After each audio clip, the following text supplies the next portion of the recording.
বন্ধুরা, আজকে আমরা একটি আইনি এবং রাজনৈতিক প্রতিবেদন সোশ্যাল মিডিয়ায় তুলে ধরব, যা দেশের সংবিধানের উপরে বিভিন্নভাবে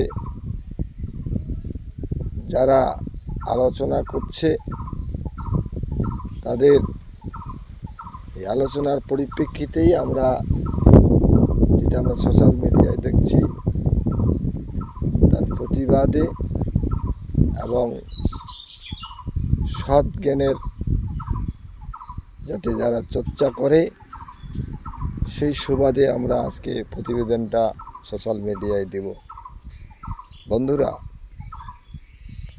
আজকে আপনাদেরকে আমি বলবো যে ব্রিটিশ 190 বছর ভারতকে পরাধীন করে রেখেছিল। শত শহীদের রক্তের বিনিময়ে ভারত যখন স্বাধীনতা হবে এবং অখণ্ড ভারত যাতে থাকে তার জন্য লড়াই শুরু করেছিল বাংলার দামন ছেলে এবং ভারত মাতার সুযোগ্য সন্তান নেতাজি সুভাষচন্দ্র বসু। তার নেতৃত্বে যখন ভারত স্বাধীনতা হবে এবং তিনি ভারতের প্রথম স্বাধীন ভারতের প্রধানমন্ত্রী হবেন, এরকম একটা পরিবেশ যখন সৃষ্টি হয়েছিল, ঠিক সেই শুভক্ষণে ব্রিটিশ আমাদের দেশের যারা বরেণ্য নেতৃত্ব সেই সময় ছিল, কংগ্রেসি নেতৃত্ব, তাদের দুর্বলতার সুযোগ নিয়ে সাম্প্রদায়িকতার বীজ বপন করে দিলেন যে আমরা স্বাধীনতা কাদের দিব, হিন্দুদের না মুসলিমদের, কাদের হাতে দিব। এই কথাকে কেন্দ্র করে শুরু হলো বিভাজন।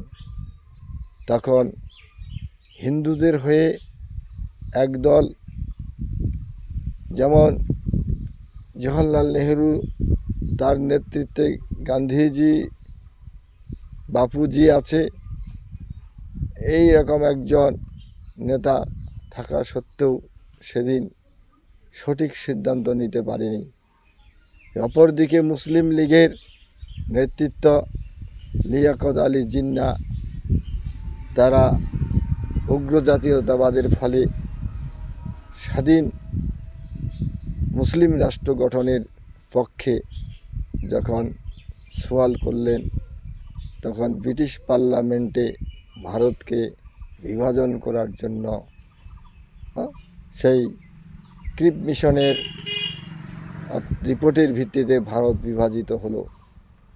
এই বিভাজন আটকাইতে পারত, গান্ধীজির মতো নেতা ছিল, কিন্তু তিনিও চাচ্ছিলেন ভারত ভাগ হোক।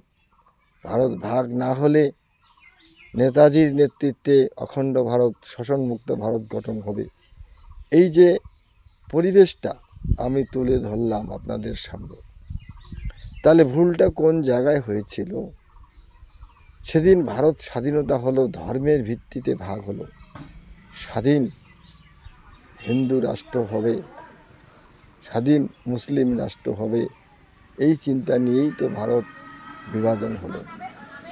তাই নেতাদের আখের গুছানোর জন্য তারা ভারতকে বিভাজন করলো, আর লক্ষ লক্ষ সাধারণ মানুষ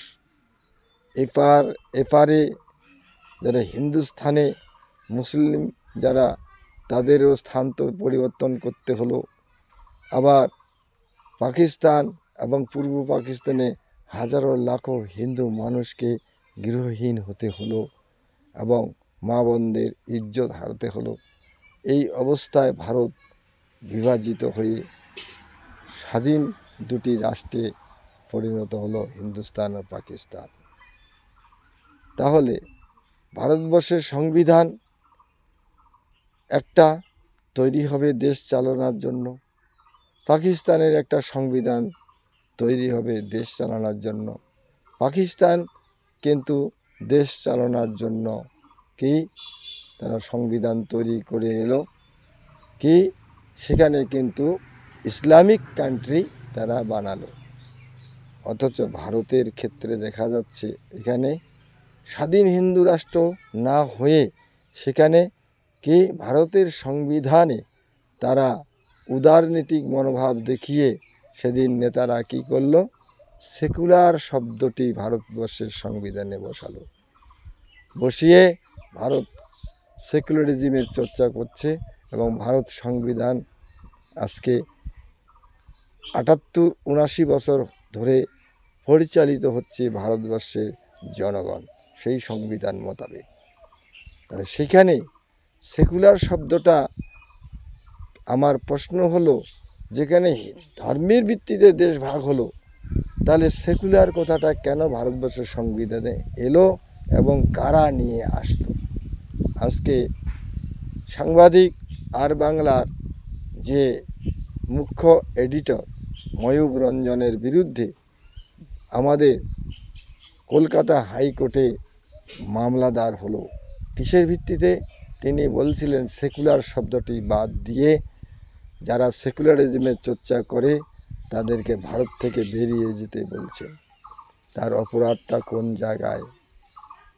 কারণ যদি ধরা যায় যে ধর্মের ভিত্তিতে ভাগ হয়েছে, তাহলে তার কথাটা অশোভনীয় কিছু নয়।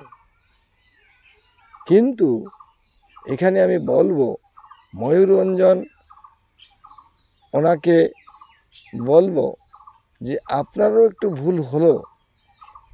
দেশে হাজারো হাজারো মানুষ, লক্ষ লক্ষ কোটি কোটি মানুষ যে সংবিধানকে চর্চা করছে, এখনও স্বাধীন হিন্দু রাষ্ট্র হয়নি ভারতবর্ষ, যেহেতু সংবিধানে সেই শব্দটা রয়েই গেছে সেকুলার শব্দটা, সেটা বিরুদ্ধে আপনি কথা বললেন, যার ফলে কিন্তু আপনাকে অপরাধী হিসাবে এখন কোর্ট কি বলে সেটা বিচার্যের বিষয়। আপনার বিরুদ্ধে যিনি মামলা দায়ের করেছেন তাকে আমরা বলবো, আপনি কোন দৃষ্টিতে মামলা দায়ের করলেন, ময়ূররঞ্জনের কোথায় ভুলটা সেটা আপনাকে খলসা করে আপনার রিট পিটিশনে তুলে ধরতে হবে।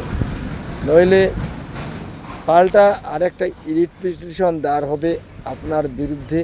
কারণ যেহেতু হিন্দু রাষ্ট্র আর মুসলিম রাষ্ট্র ভারত যখন স্বাধীন হয় তখনই তৈরি হয়েছিল, সেই ক্ষেত্রে সেই দিক থেকে যদি বিচার করা যায় তাহলে কিন্তু ময়ূর রঞ্জনের কথাটা কোন জায়গায় ভুল, ভুলের মাসুল সবাইকে দিতে হবে। এটা কিন্তু আমরা পর্যালোচনা করলাম নিরপেক্ষ দৃষ্টিভঙ্গি নিয়ে। কারণ আমি আইনি পরিষদ নামে একটি সংগঠন পরিচালনা করি। কোচবিহার রিপাবলিক সোশ্যালিস্ট পার্টির প্রতিষ্ঠাতা হিসাবে আমি বিষয়টা সকাল থেকে দেখছি টিভি চ্যানেলে যে বিভিন্ন রকম, যেমন ভারতের সংবিধানের উপরে বিভিন্ন রকম আলোচনা আলোকপাত হচ্ছে, তাই দেখে থাকতে পারলাম না। তাই সমালোচনামূলকভাবে আমরা এই আলোচনাটা তুললাম। কারণ হিন্দু রাষ্ট্র ভারত যদি হয়ে যায় তাহলে আপনাদেরই বা ক্ষতি কোথায়? কারণ যেভাবে জঙ্গিরা আজকে পাকিস্তান যে জঙ্গি চাষ করতে করতে এমন একটা জায়গায় নিয়ে আসছে, হিন্দুদের দেখে দেখে খুন করা হলো, সেই ক্ষেত্রে আপনাদের বক্তব্য কোথায়? প্রশ্ন রয়ে গেল। পারলে আগামী দিনে আপনাদের এই ধারাবাহিক আলোচনা চলবে, কোর্টের রায়ের অপেক্ষায় আমরা রইলাম। কারণ নমস্কার বন্ধুরা, আমরা রয়েল একাডেমির পক্ষ থেকে এই প্রতিবেদনটা আজকে প্রকাশ করলাম। ধন্যবাদ। এবং যারা আর বাংলার বিরুদ্ধে মামলা দায়ের করেছে আমি তাদেরকে বলবো, আপনারা তো জনহিতকারী মানুষ, তাহলে জনহিতকারী মানুষের কাছে আমার প্রশ্ন যে কাশ্মীরের মাটিতে হিন্দু দেখে দেখে খুন করলো, সেই ক্ষেত্রে মানিক ফকির বাবু, আপনার বক্তব্য কি? আপনি তো বহু জায়গায় বক্তব্য রাখেন, দারুণ দারুণ তথ্য দিয়ে, আপনি তাত্ত্বিক মানুষ। তো এইখানে কি তথ্য প্রকাশ করবেন? আমরা আপনার বক্তব্য শোনার জন্য অপেক্ষায় রইলাম টিভি চ্যানেলে। ধন্যবাদ।